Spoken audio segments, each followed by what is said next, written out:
This week, Anna Kasparian went to go debate Ben Shapiro at the Chamber of Commerce in Philly. So now, obviously, this is friendly territory to Ben Shapiro's message of corporations should get everything. Okay, now you're going to see it in the debate. I love this exchange of ideas. We're always in favor of that at TYT, and Anna represented us brilliantly, and you're going to see in this debate the difference between the progressive perspective and the conservative perspective. It's among the reasons why I loved it. So I'm going to break it down for you guys. First of all, he's got a friendly crowd here, Shapiro does, because these are literally people at the Chamber of Commerce who want lower tax cuts for corporations, etc. And so at different times when he says, oh my God, we should have lower taxes for the rich. Like, okay, we'll show you the tape and you'll see it for yourself. But I think they picked the wrong woman to send into the wrong fight because she did a phenomenal job, as you're about to see.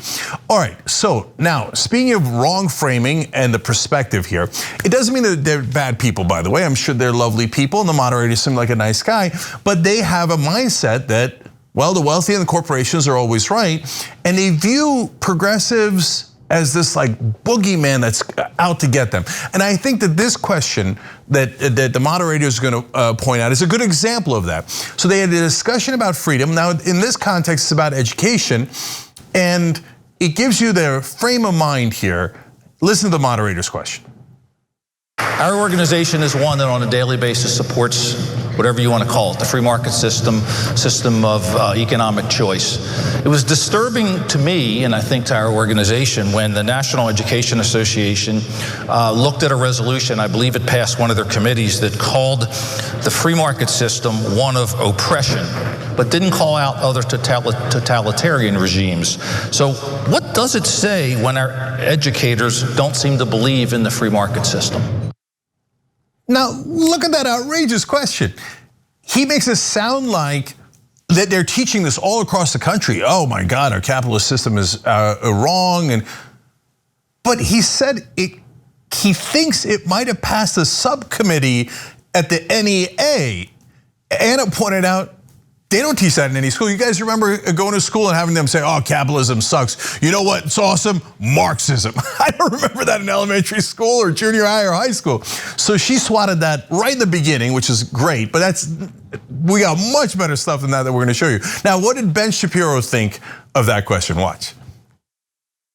Well, I mean, obviously, I love this question. So I mean, this is funny, right? They go to Chamber of Commerce, they're like, all right, here you go, Ben, here's a softball. What do you think about the goddamn Marxists teaching our kids all this stuff of things that aren't even true? So of course he does love it, but you're gonna find the answer to who's right and who's wrong in Ben's answer and in Anna's answer. So let's listen to Ben first. The notion that capitalism is a system of unfreedom, while government, largesse, is a system of freedom, ignores the fact that somebody actually has to pay the bills. It also ignores the fact that all growth, not some, all growth that has ever happened is a result of capitalism, meaning it is the result of free market transactions in which people consent to services and goods from other people, in which people innovate and make new products. There's a reason that we're not still riding horses and buggies around, and that is because of innovation. It's because of incentive structures. It's because people get to keep the fruit of their own labor and then use those fruits of their own labor in order to invest in things. All right, now, if you're a right winger, you think, oh, that sounds good. That's the kind of stuff I hear all the time. But listen to the framing and the perspective that Shapiro's coming with. Somebody's got to pay the bills. So you have to give the incentives for people to start businesses, etc. And they have to keep the fruits of their labor. He's looking at it from the perspective of someone who already has capital, who's thinking of starting a business and needs the right incentive, who needs to keep the fruits of their labor. He's not looking at it from the perspective of one of you who doesn't have the luxury of having millions of dollars lying around and thinking, what shall I do with the fruits of my labor? Has the government properly incentivized me to seek freedom wherever I find profit, right? But hold on, there's a lot more where that came from. Here's Shapiro again. The true growth in the American economy was never just a question of dollars and cents. It was what you got for those dollars and cents. All of that is driven by entrepreneurs who are willing to take risk. And when you disincentivize risk, you end up disincentivizing people from taking those risks. As we become a much more wage-based society, and that has happened for a large segment of the population, that means that you are incentivizing people to not take those risks. And countries that don't have people taking those risks end up being countries that economically stagnate. What are you talking about, man? This reminds me of Mitt Romney saying, oh yeah, you just start a business, just ask a friend for $25,000. Okay, and then Trump said, oh no, I'm a self-made man. My dad only gave me $1 million to start a business. Oh, did he? Only $1 million. So Shapiro says, we're turning into a wage-based society. As if you guys had the choice of choosing to make $7.25 at Burger King or starting a multi-million-dollar company, but God damn it, the government didn't incentivize you, right? So you wound up at Burger King. That's not really how it works. And in fact, of course, that's exactly what Anna points out, and points out what freedom actually is. Let's watch. The idea that, children or students in this country are taught that capitalism is evil is new to me, because I certainly did not get that type of education. Quite the opposite, in fact. Freedom is an interesting way of framing it, because the fact of the matter is, if you are financially stable, if you are, in the top 10% of this country, for instance, you probably feel incredibly free. You have options, endless options available to you. You probably have a nice nest egg. You have a little bit of that economic freedom. See, that's exactly right. So Ben is only speaking to the incredibly wealthy, or maybe mildly wealthy, and thinking, what should I do with that extra $25,000 or $1 million? Should I start a business? Has the government incentivized me right? Anna's pointing out, yeah, if you're rich, maybe those are your choices, but that actually does not apply to most of us. So here's more from Anna. How free do you feel if you're on the precipice of financial ruin, if you can't afford paying for a medical emergency that you're experiencing? What do you do when you don't have health insurance, which tens of millions of Americans right now don't have because of the exorbitant prices associated with it? How free do you feel if you're a wage worker who has not experienced your real wages increase in literally decades? Wages have not kept up with inflation. So how free do you feel when you want to leave your job, but you can't because your healthcare benefits are tied to that work or tied to that job? I mean, freedom, again, is an interesting way of framing it, because I would venture to say that there's a significant portion of the population in the United States, significant portion of workers in this country that do not, in fact, feel free. In fact, have experienced the precarious nature of a capitalistic system that forces them to work endlessly, if they're lucky, in a full-time job, if they're unlucky, in several part-time jobs that they cobble together with no benefits just to make ends meet. When I saw that in debate, I was like, yes! Look, she's speaking for all of us. So if you can't leave your job because you have healthcare insurance through that job, and the government in America does not guarantee healthcare, like they do in Northern European countries. By the way, in all developed countries, Canada, Japan, it doesn't matter. They all provide it. That gives you freedom. You can move to another job. That literally frees you. That applies to over 90% of us. And so not only that, you can't leave to start your own job, which is what, or your own company, which is what Ben's always the ideal, like Atlas Shrugged, Ayn Rand. Oh my God, I was gonna leave my job making $8.75 at Walmart, and I was gonna start a multi-billion-dollar corporations. But even if you think that's true, you can't do it without healthcare, because you're literally endangering your life and the life of your family. And if wages haven't gone up, when you account for inflation in over 40 years, well, how are you supposed to accumulate the capital to take those so-called risks that Shapiro says the government should incentivize? The reason he says things like that is because he's only looking at it from a rich person's perspective. The people of the Chamber of Commerce love it, but Anna speaks for the rest of us. What freedom are you talking about? How the hell are we gonna get freedom at $8.75 an hour? How are we gonna get freedom when we're chained to our jobs? Because if we leave, my wife, my kids' life might be in danger. This is brutal. This is how they entrap us into working at multinational corporations, not how they free us. She's got our perspective. He has the wealthy and corporate perspective. And they take that perspective and pretend that it applies to everyone. That's how they try to trick people. Now, since Anna correctly pointed that out, whenever that happens, Shapiro scrambles. And he does word salad, and then he does projection. We got a perfect case of that right here. So this is his response right after Anna. What you're talking about are things that people need and things that people want, and that is not the same thing as liberty. I'm talking about what people need. People need health care. I don't disagree that people need health care, but to characterize that as a freedom is a very different thing. If the goal of the government is to provide you the opportunity to seek things, right? Then that is not the same thing as the government providing those things to you directly. Nor is it the same thing as the government seizing that thing from one person and giving it to you here. To characterize it as freedom is a real mischaracterization. Again, I'm happy to discuss whether or not we should change the programming here, but I think that the sleight of hand that's played by equating freedom of speech, for example, or freedom from being murdered on the street, or freedom to dispose of your capital as you see fit, to characterize that in the same language that would use to discuss why you need a house, it's a difference in kind. It's apples and oranges. Oh man, that was great, because that was perfect apples and oranges. Now let me break that down for you guys, because he talks fast, he says a bunch of words, and people go, oh yeah, man, that's sleight of hand, apples and oranges. Well, what are we talking about? I don't know.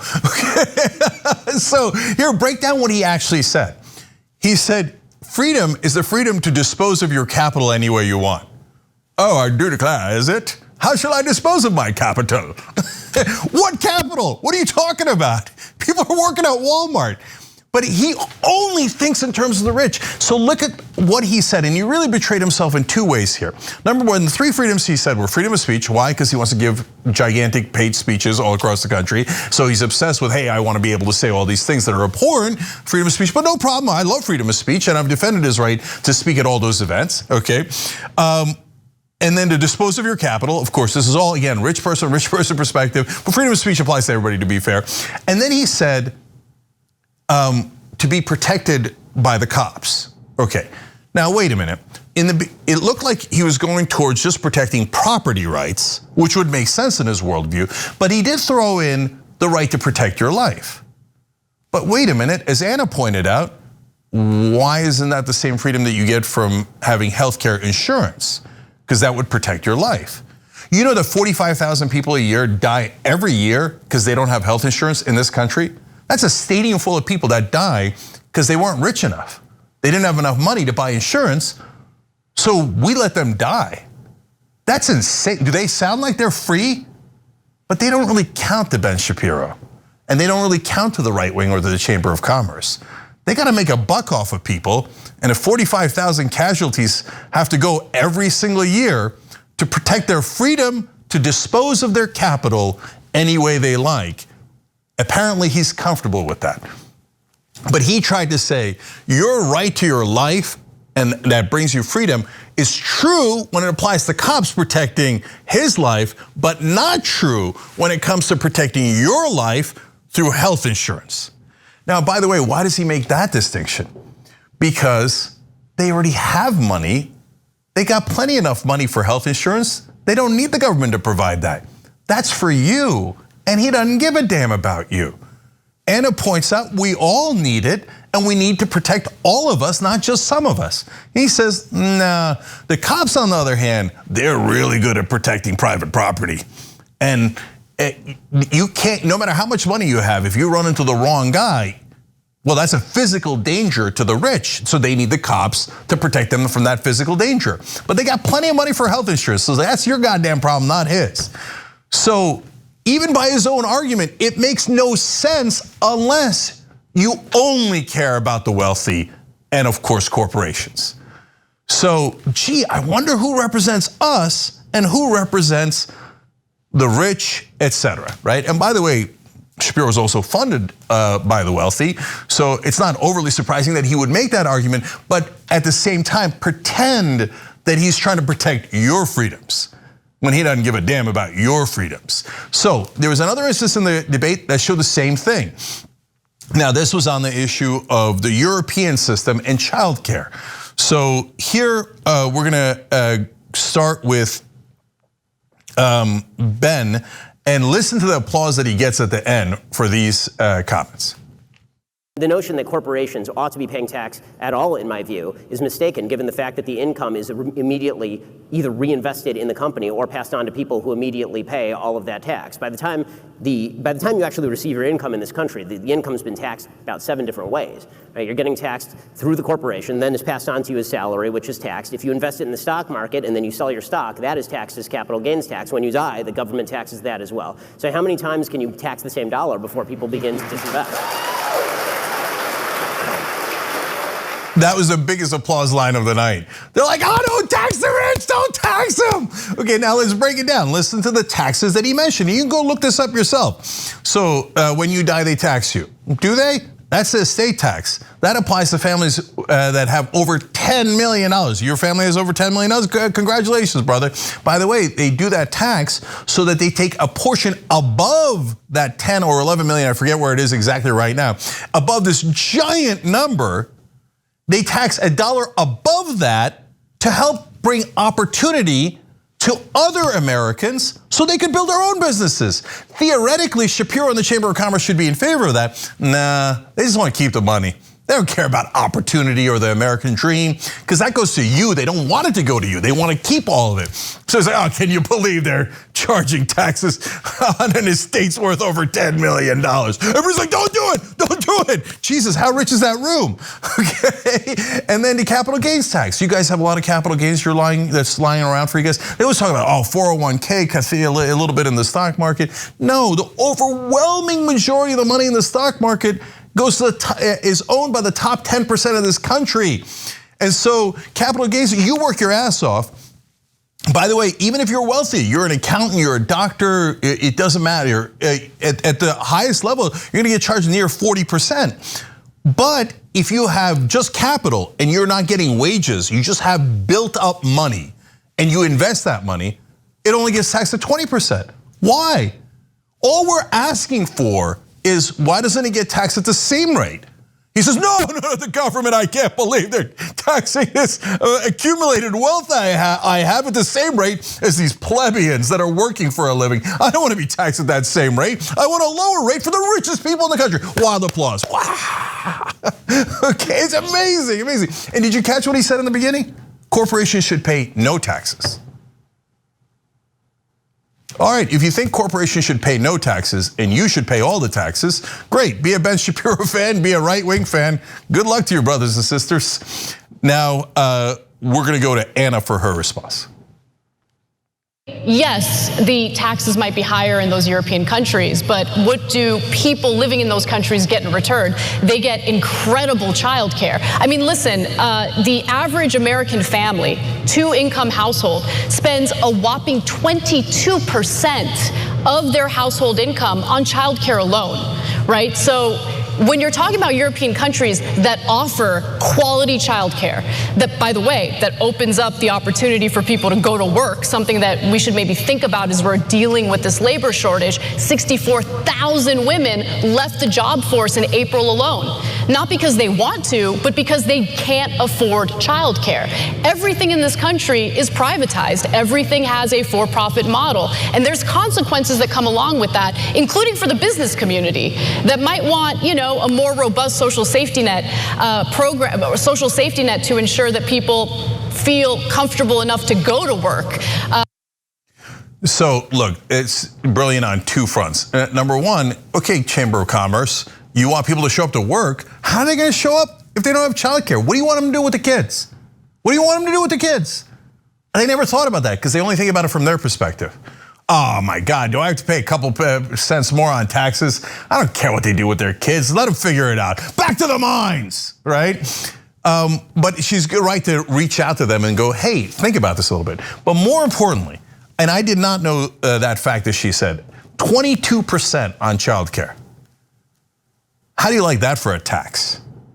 But that tax goes to us.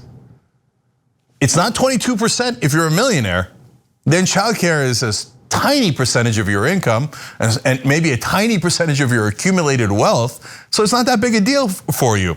So when the government says, hey, maybe we should charge the states, they go, oh my God, you're taking away my freedom.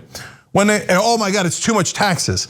When the government doesn't provide childcare like other developed nations, and you got to spend 22% of your income.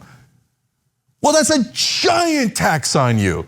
And they go, I don't care because you're not me. It's me, me, me, me, me. It's incredibly selfish. And what Anna's doing is speaking to all of the rest of us who have to pay those, in a sense, a hidden tax, a giant percentage of our income that goes to these things that are covered in other nations. And by the way, she's right. When you do cover those things, you don't have labor shortages. You do have a healthier economy. When you provide things like free college education, as my dad got all the way back in Turkey in the 1960s, what did he do? He then went from a poor olive farmer to be able to get a mechanical engineering degree and eventually get to a point where he could start his own business. Because it's not about just giving handouts, and it didn't make him lazy, it made him work harder. It gave him an opportunity. What the Shapiros of the world want to do is keep all of the wealth for themselves and not give you that opportunity. So as I see Anna speaking for all of us there, I think, yes, you brought the wrong person to the wrong debate. Okay, if you thought this was gonna be easy, you were so wrong. So whether that room goes wild for the estate tax, cutting the estate tax or capital gains tax, that is not what the rest of the country is seeing. We're seeing and cheering on Anna as she speaks for all of us. One last one.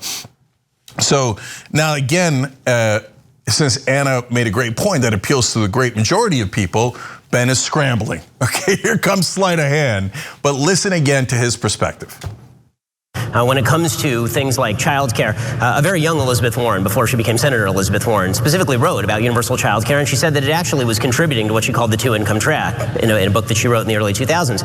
And what she talked about is the fact that there are a lot of women who, for example, may not want to work, and what you're actually doing is incentivizing people to have to go to work because you are now providing childcare, as opposed to providing a competitive advantage to, for example, families where one parent is working. I agree with you, by the way, that childcare is a very difficult issue. I also agree that this is why we used to have, for example, family structures that were conducive to allowing people to help out. There are many businesses that do provide for some form of childcare. We certainly have many businesses that provide for some form of maternity or paternity leave.